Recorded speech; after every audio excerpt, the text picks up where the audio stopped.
जय श्री गणेश। नमस्कार, मैं आचार्य संजय द्विवेदी। मेरे समस्त प्रबुद्ध दर्शकों का मेरे चैनल पर हार्दिक स्वागत है। आज मैं कन्या राशि का जून माह का मासिक राशिफल लेकर आपके सम्मुख उपस्थित हूँ। जून माह कन्या राशि के जातकों के लिए किस प्रकार का होगा, किस प्रकार के लाभ मिलेंगे, कौन से भाव में प्रबलता आ रही है, कहाँ पर आप कितना लाभ ले पाएंगे, कार्य क्षेत्र कितना प्रबल होगा, धन का क्षेत्र कितना प्रबल होगा, कहाँ पर समस्या आ सकती है, उसका क्या निराकरण है, संपूर्ण विश्लेषण प्रत्येक भाव के अनुसार मैं आपके समक्ष प्रस्तुत करने जा रहा हूं। प्रिय दर्शकों, ये राशिफल आपके चंद्र राशि पर आधारित है। जिन जातकों का कन्या लग्न है उनको भी राशिफल अवश्य देखना चाहिए। कन्या राशि के लिए यदि हम स्थितियों का अवलोकन करें तो जून माह के प्रारंभिक समय में द्वितीय भाव में जहां पर तुला राशि, वहां पर केतु के साथ चंद्रमा होंगे। षष्ठम भाव में शनिदेव का गोचर होगा। अष्टम भाव में गुरुदेव बृहस्पति होंगे राहु के साथ। यहाँ पर बुध का भी गोचर चल रहा होगा जो कि लग्नेश है। इसी प्रकार से आपके नवम भाव में सूर्यदेव होंगे। एकादश भाव में मंगल के साथ शुक्राचार्य होंगे। इसके पश्चात इस माह के कुछ महत्वपूर्ण परिवर्तन हैं। जिसमें प्रथम परिवर्तन बुध का है। बुध 7 जून को रात्रिकाल 7:48 पर मेष राशि को छोड़कर अष्टम भाव से निकलकर नवम भाव में वृषभ राशि में प्रवेश करेंगे, जहां पर सूर्य के साथ इनका युति प्रभाव प्रारंभ होगा। इस माह का द्वितीय परिवर्तन सूर्यदेव का, जो कि 15 जून को नवम भाव से निकलकर दसम भाव में पहुंचेंगे, जहां पर ये मिथुन राशि में प्रवेश कर जाएंगे। इस माह का महत्वपूर्ण परिवर्तन बुध का ही है, जो कि 27 जून को पुनः वृषभ राशि को छोड़कर स्वराशि मिथुन राशि में प्रवेश करेंगे, जो कि केंद्र का भाव है। माह का अंतिम परिवर्तन मंगल का है, जो कि आपके एकादश भाव से निकलकर द्वादश भाव में सिंह राशि में प्रवेश करेंगे। 30 जून को यह परिवर्तन होने वाला है। इसके साथ ही साथ इस माह का सबसे बड़ा परिवर्तन शनिदेव का है, जो कि 140 दिन का है। 140 दिन के लिए शनिदेव कुंभ राशि में ही वक्री अवस्था में आने वाले। प्रारंभिक समय से यदि हम देखते हैं तो लग्न के स्वामी था आपके दसम भाव के स्वामी, जो कि बुध हैं। बुध का अष्टम में होना कहीं ना कहीं आपके लिए एक समस्या उत्पन्न कर रहा है, क्योंकि अष्टम भाव एक मृत्यु का भाव है, एक क्षय का भाव है, त्रिक भाव है। यद्यपि यहाँ पर गुरु के साथ बुध का संयोजन बन रहा है, यहाँ पर राहु भी है, तो ये त्रिग्रही योग अष्टम भाव का कहीं ना कहीं कष्टदायक है। आपके लिए स्वास्थ्य समस्याएं उत्पन्न करने वाला है, आपके लग्न को निर्बल करने वाला है, कार्यक्षेत्र में कहीं ना कहीं समस्या उत्पन्न करने वाला है। प्रारंभिक समय से ही आपको अपने स्वास्थ्य का ध्यान रखना होगा, तनाव से बचना होगा। कुछ रोग हो सकते हैं, एलर्जी के रोग हो सकते हैं, मौसम के रोग हो सकते हैं, उनसे बचना होगा। केतु तथा चंद्रमा का प्रारंभिक समय से ही आपके द्वितीय भाव में होना निश्चित रूप से आपके वाणी के भाव को निर्बल करता है। यहाँ पर राहु का प्रभाव वाणी को अत्यंत कठोर कर देता है। वाणी पर नियंत्रण आपको निश्चित रूप से रखना चाहिए। यदि आप यहाँ पर वाणी पर नियंत्रण रखेंगे तो परिवार का सहयोग भी मिलेगा, पारिवारिक संपत्ति का भी लाभ मिलेगा और आप बहुत सारी समस्याओं से, बहुत विवादों से बच जाएंगे। पराक्रमेश जो कि मंगल हैं, और मंगल ही आपके लिए यहाँ पर अष्टम के स्वामी हैं। इनका जाकर एकादश भाव में होना कहीं ना कहीं आपको परिश्रमी बना रहा है, परंतु कुछ स्वास्थ्य समस्याओं के कारण आप उतना अधिक लाभ नहीं ले पा रहे हैं। यहां आपको अपने आत्मबल को बढ़ाना होगा। यहां पर जो सबसे अच्छी स्थिति शनिदेव की है, जो कि आपके षष्ठम भाव में है, रोग ऋण शत्रु के भाव में होकर यहां पर विराजमान है। शनिदेव स्वयं की राशि में है, मूल त्रिकोण में होकर बलवान स्थिति में है। षष्ठम में शनि का फल भी अच्छा प्राप्त होता है। यहाँ पर निश्चित रूप से आपके शत्रुओं का विनाश तय है।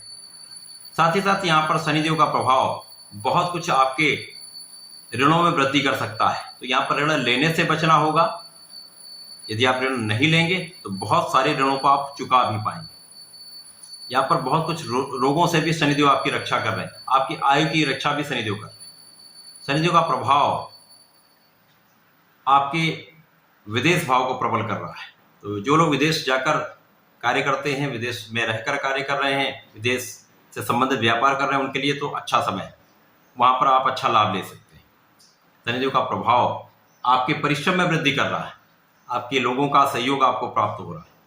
छोटे भाई बहनों का सहयोग आपको प्राप्त होगा। वर्तमान समय में यदि हम स्थितियों का अवलोकन करें तो कन्या राशि के लिए सुख भाव के स्वामी तथा सप्तम के स्वामी गुरुदेव बृहस्पति हैं, जो कि अष्टम भाव में होकर त्रिक भाव में, और जैसा ज्योतिषी सूत्र है त्रिक भाव में समस्त ग्रह सूर्य को छोड़कर नकारात्मक प्रभाव देते हैं,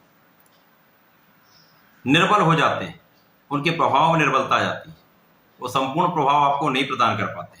अब यहाँ पर गुरु तो आपके दो केंद्र के स्वामी हैं, सुख के भी स्वामी हैं और आपके सप्तम के स्वामी हैं। यहाँ पर निश्चित रूप से सुखों का उपभोग आप नहीं कर पाएंगे। सुख साधनों का जो आप उपार्जन करना चाह रहे हैं उनमें अवरोध आ जाए, वो विलंबित हो जाएंगे, कार्य बढ़ नहीं पाएगा, कोई ना कोई वहां पर अवरोध लगा ही रहता है।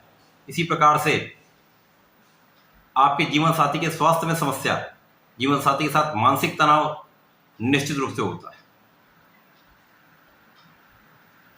अष्टम भाव गुरुदेव का प्रभाव यहाँ पर आपके कहीं ना कहीं बचाव की स्थिति कर रहा है, आपको बहुत बचाने वाला है। गुरुदेव का प्रभाव उतना अच्छा नहीं मिल पा रहा है, परंतु गुरुदेव का प्रभाव आपके विदेश भाव को प्रबल कर रहा है। वाणी में जो कहीं ना कहीं कठोरता राहु की आ रही है, वहां पर गुरुदेव का कुछ नियंत्रण है, परंतु आपको बहुत कुछ अपने आत्मबल को प्रबल करके अपने आप पर नियंत्रण रखना अति आवश्यक है।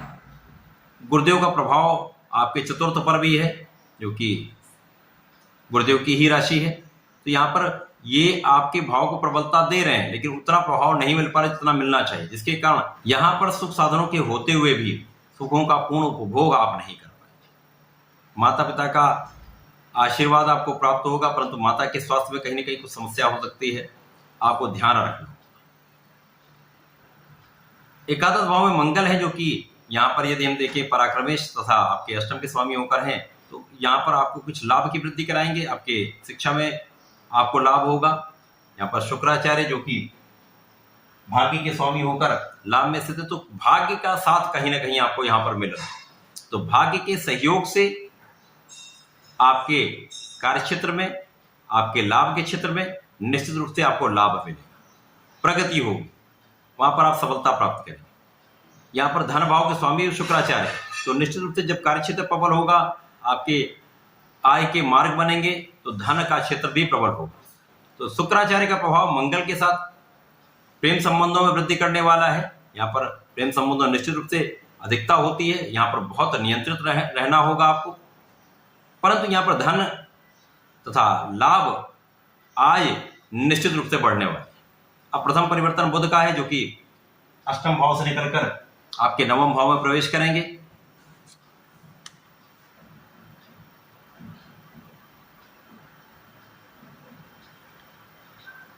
अब यहाँ पर बुध जो कि लग्न के स्वामी है, कर्म के भी स्वामी, यहाँ पर आके भाग्य भाव में स्थित हो जाएंगे। यहाँ पर सूर्य के साथ बुधादित्य योग बने, भाग्य प्रबल हो जाएगा, भाग्य की प्रबलता आपको प्राप्त होने लगी।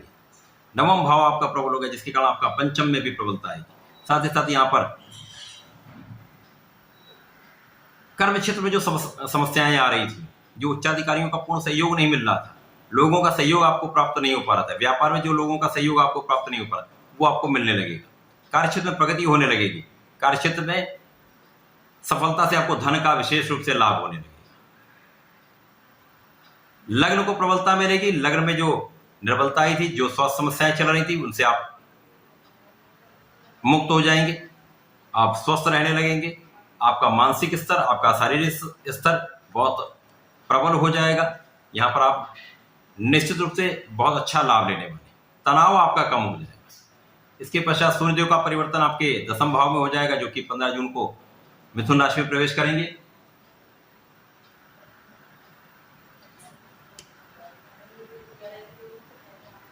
अब सूर्यदेव जो कि यहाँ पर द्वादश के स्वामी होकर आपके दसम भाव में जाएंगे, कर्म क्षेत्र में जाकर आपके कर्म क्षेत्र को प्रबल कर देंगे। केंद्र का भाव है, यहाँ पर सूर्यदेव दिग्बली भी है, मित्र की राशि भी है, निश्चित रूप से बहुत प्रबल इनका लाभ आपको प्राप्त होने वाला है। 100% यहाँ आपके कार्यक्षेत्र में आपको लाभ मिलेगा।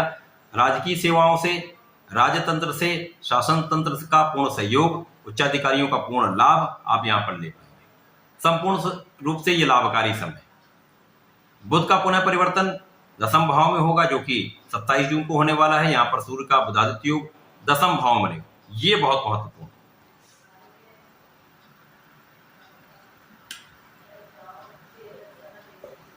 अब इस दसम भाव का कार्यक्षेत्र में केंद्र का बुधादित्य योग सर्वश्रेष्ठ लाभ कराने वाला है। यहाँ पर आपकी लग्न अत्यंत प्रबल होगी, आप बहुत प्रभावी हो जाएंगे। आपके कार्यक्षेत्र में प्रगति से आपको पदोन्नति का योग बनेगा, साथ ही साथ यहाँ पर आपके यश वृद्धि का योग बनेगा। निश्चित रूप से यहाँ पर आपका नाम बढ़ने वाला है। कार्यक्षेत्र की सफलता से आप यहाँ पर सुखों का उपार्जन करने वाले, धन वृद्धि हो जाएगी। धन वृद्धि से आप सुख साधनों का उपार्जन करने वाले, भूमि भवन वाहन का योग बनने लगेगा। निश्चित रूप से इस समय में आप सुखों का अर्जन भी करेंगे, उपार्जन भी करेंगे, साथ में उपभोग भी करने वाले। यहाँ माता के स्वास्थ्य में भी बहुत कुछ लाभ आपको मिलेगा, उनका सहयोग आशीर्वाद भी प्राप्त होगा। इस माह का अंतिम परिवर्तन मंगल का है, जो कि आपके एकादश भाव से द्वादश भाव में प्रवेश कर जाएंगे, जो 30 जून को अपनी राशि का परिवर्तन करेंगे। अब मंगल जो कि तृतीय तथा अष्टम के स्वामी होकर द्वादश में जाएंगे, यद्यपि त्रिक भाव है परंतु यहाँ पर एक विपरीत राजयोग का निर्माण हो जाए, तो बहुत कुछ आप अपनी स्वास्थ्य समस्याओं से बच जाएंगे, बहुत कुछ कष्टों से बच जाएंगे। आपके अध्यात्म में वृद्धि हो जाएगी, आप तीर्थ स्थलों का भ्रमण कर सकते हैं, आप विदेश यात्रा कर सकते हैं, साथ ही साथ यहाँ विशेष रूप से आपके ज्ञान में वृद्धि हो जाएगी, आपके परिश्रम में वृद्धि हो जाएगी, परिश्रम का पूर्ण लाभ आप लेने लगेंगे। तो ये माह कहीं ना कहीं प्रारंभिक समय में कुछ कष्टदायक है, कुछ समस्याग्रस्त है। उसके पश्चात जैसे ही बुध और सूर्य का परिवर्तन होगा, जीवन में प्रगति होने लगेगी, कार्यक्षेत्र में प्रगति होने लगेगी।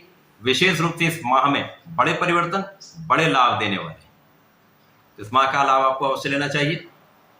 कन्या राशि के जातकों को नियमित रूप से भगवान गणपति महाराज की शरण में रहना चाहिए, उनके मंत्रों का जप करें। ओम गंगलपतये नमः का नित्य कम से कम 1 माला का जप अवश्य कराना चाहिए। प्रत्येक बुधवार को यदि गणपति महाराज का संकटनाशन गणेश स्तोत्रम का पाठ करते हैं तो संपूर्ण संकटों का अंत होगा, संपूर्ण सुखों की प्राप्ति होगी। तो ऐसा करें इसका लाभ लें। धन्यवाद, नमस्कार।